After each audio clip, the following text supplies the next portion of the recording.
আজকের গল্প নিজের মানুষ। লেখনীয় গল্প পাঠে আইভি দে চক্রবর্তী। পর্ব 13। গল্পটি ভালো লেগে থাকলে প্লিজ লাইক ও কমেন্টস করতে ভুলবেন না।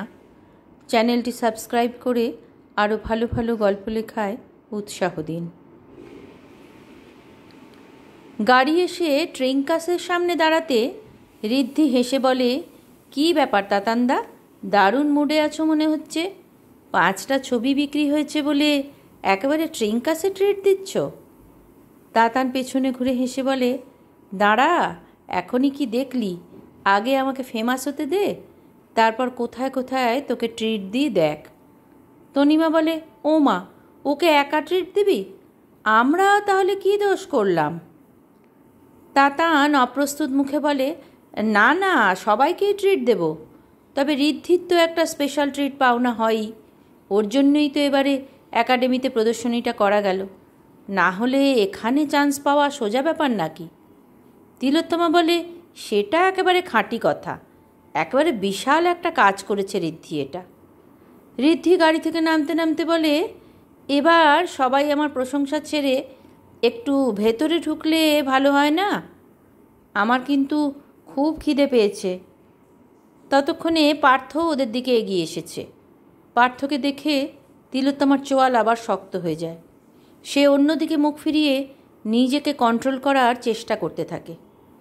তনিমা এগিয়ে এসে হাত ধরে তিলোত্তমার, বলে, আয় আমরা ভেতরে যাই। তাতান পার্থকে দেখে হাসি মুখে বলে, চলুন আঙ্কেল, ভেতরে যাই। ভেতরে গিয়ে 2টো টেবিল জোড়া করে ওরা 5 জন বসে। তাতান সবার জন্য ফিশ ফিঙ্গার, রেশমি কাবাব আর কফি অর্ডার করে প্রথমে। হেসে বলে, আগে তো এগুলো পেটে পড়ুক, তারপর মেইন কোর্সের অর্ডার দেওয়া যাবে না হয়। তারপর ঋদ্ধির দিকে ফিরে বলে, তুই নিশ্চয়ই চাইনিস? ঋদ্ধি একগাল হেসে বলে, রাইট, তুমি তো জানোই। আচ্ছা তনুমা, তুমি কি কফি খাবে নাকি তোমার জন্য স্যুপ অর্ডার করব? তনিমা চোখ পাকিয়ে বলে, ওরে ছেলে, এখানে এসেও আমার ওপর খবরদারি? আমি মোটেও এখন স্যুপ খাবো না, আমিও কফিই খাবো। এই সব কথাবার্তার মাঝে তিলোত্তমা শুধু এক কোণে মুখ গম্ভীর করে ভ্রু কুঁচকে বসে থাকে।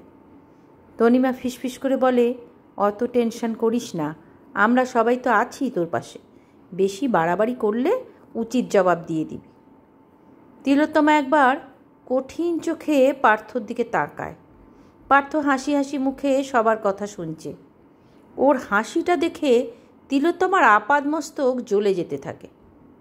কফির কাপে চুমুক দিয়ে তাতান বলে, তারপর বলুন আঙ্কেল, মায়ের সাথে আপনার এতদিনের পরিচয়, বলছিলেন কলেজের বন্ধু আপনারা, কিন্তু আপনাকে তো কোনো দিন দেখিনি আমি।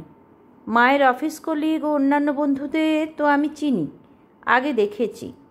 অনির্বাণ আঙ্কেল, জয়ন্ত আঙ্কেল, এরা আজকেও তো আমার প্রদর্শনীতে এসেছিলেন। আপনিও কি আঁকেন টাকেন নাকি? ছবির বিষয়ে বেশ আপনার নলেজ আছে বোঝা গেল। আরে না না, আমি শিল্পী টিল্পি কিছু নই, সামান্য চাকরিজীবী মানুষ। তবে অল্প বয়সে একটু আধটু শিল্পচর্চা করতাম আমিও, তবে সেটা নিয়ে আর বেশি দূর এগোনো হয়নি। ইঞ্জিনিয়ারিং করতে গিয়ে সেসবের দফা রফা। সেদিক দিয়ে বলতে গেলে তোমার মাও কিন্তু একসময় ভালো গান গাইতো, কিন্তু পরিস্থিতির চাপে সেটা তো সেও বজায় রাখতে পারেনি। বলতে গেলে ইঞ্জিনিয়ারিং কলেজের ফ্রেশার্স ওয়েলকামে ওর গানের সূত্রেই আমাদের পরিচয়। আমি তিলোত্তমার থেকে 1 বছরের সিনিয়র ছিলাম। তাতান বেশ বিস্ময় মিশ্রিত কণ্ঠে বলে, তাই নাকি মা, তুমি গান গাইতে? কই, আমি তো কোনো দিন তোমাকে গাইতে শুনিনি। ভাগ্যিস আঙ্কেল বললেন। তিলোত্তমা খুব বিরক্ত মুখে বলে, ওসব পুরনো কথা টেনে আর লাভ কি? তাতান মায়ের বিরক্তি ভরা কণ্ঠস্বর শুনে একটু অবাকই হয়। বলে, কি হলো মা, শরীর খারাপ লাগছে নাকি? অফিস থেকে ডাইরেক্ট এসেছো, অনেকক্ষণ তো কিছু খাওনি, শরীর তো খারাপ লাগারই কথা। তিলোত্তমা খুব বিরক্তির সাথে মাথা ঝাঁকিয়ে বলে, না না, শরীর ঠিক আছে। তাতান নিশ্চিন্ত হয়ে আবার গল্প জুড়ে দেয় পার্থর সঙ্গে। বলে, হ্যাঁ বলুন আঙ্কেল, মায়ের সাথে তো মনে হয় বেশ অনেক দিন যোগাযোগ নেই আপনার। আপনি আমার প্রদর্শনীর কথা জানলেন কিভাবে? কেন, কাগজ দেখে। বিজ্ঞাপন দিয়েছিলে তো তোমরা? হ্যাঁ, সে তো দিয়েছিলাম, কিন্তু আপনার সাথে সেভাবে তো আমার পরিচয় নেই। তাহলে আপনি আমার প্রদর্শনী দেখতে আসতে এতটা ইন্টারেস্টেড কেন হলেন? দেখো তীর্থ, তোমার সম্পর্কে আমি কিন্তু সবসময় ইন্টারেস্টেড ছিলাম। তোমার সব খবরই আমি রাখি বেশ অনেক দিন ধরেই। তোমার মা হয়তো আমার পরিচয় তোমাকে দেননি। কি তিলোত্তমা, পরিচয়টা আমিই দেব, নাকি তুমি নিজে থেকেই সেটা তোমার ছেলেকে জানাবে? তাতান খুব অবাক হয়ে জিজ্ঞাসু চোখে মায়ের দিকে তাকায়। ঋদ্ধিও অবাক হয়ে তিলোত্তমার দিকে তাকিয়ে থাকে। তিলোত্তমা নিজেকে সংযত রাখার চেষ্টা করে। তারপর ধীরে ধীরে বলে, আজ এত বছর পর কোন স্বার্থে তুমি নিজের পরিচয় প্রকাশ করতে চাইছো পার্থ? 22 বছর ধরে তোমার মনে হয়নি তোমার পরিচয়টা কি? ঠিক আছে, তুমি যখন চাইছো আমি সেটা বলছি সবাইকে, কিন্তু তাতে তোমার খুব একটা লাভ হবে বলে আমার তো মনে হয় না। তারপর তাতানের দিকে ফিরে খুব শান্ত স্বরে তিলোত্তমা বলে, উনি পার্থ সেনগুপ্ত, তোমার বায়োলজিক্যাল ফাদার তাতান। তাতান খুব জোরে চমকে যায়। কফির কাপ হাত থেকে নামিয়ে কিছুক্ষণ হতবাক চোখে এসে তাকিয়ে থাকে মায়ের দিকে, তারপর পার্থর দিকে। তিলোত্তমা এবার ঘুরে বসে পার্থর দিকে। তারপর কেটে কেটে বলে, দিলাম তোমার পরিচয়। এবার এবার কি তুমি বাবার অধিকার দাবি করবে? 24 বছর আগে তোমার মনে হয়েছিল একটা প্রতিবন্ধী বাচ্চার জন্ম দিয়েছি আমি। সেই অপরাধে তোমার জীবন থেকে ব্রাত্য হয়ে গেছিলাম আমি। প্রতিনিয়ত তুমি আমাকে দায়ী করেছ, অপমান করে গেছো পার্থ তুমি আমাকে তখন। সেদিন তো প্রতিবন্ধী ছেলেকে কোলে নিতেও লজ্জা লাগতো তোমার। যদিও আমার তাতান প্রতিবন্ধী ছিল না, সে কেবলমাত্র একটা জেনেটিক ডিসঅর্ডারের শিকার ছিল।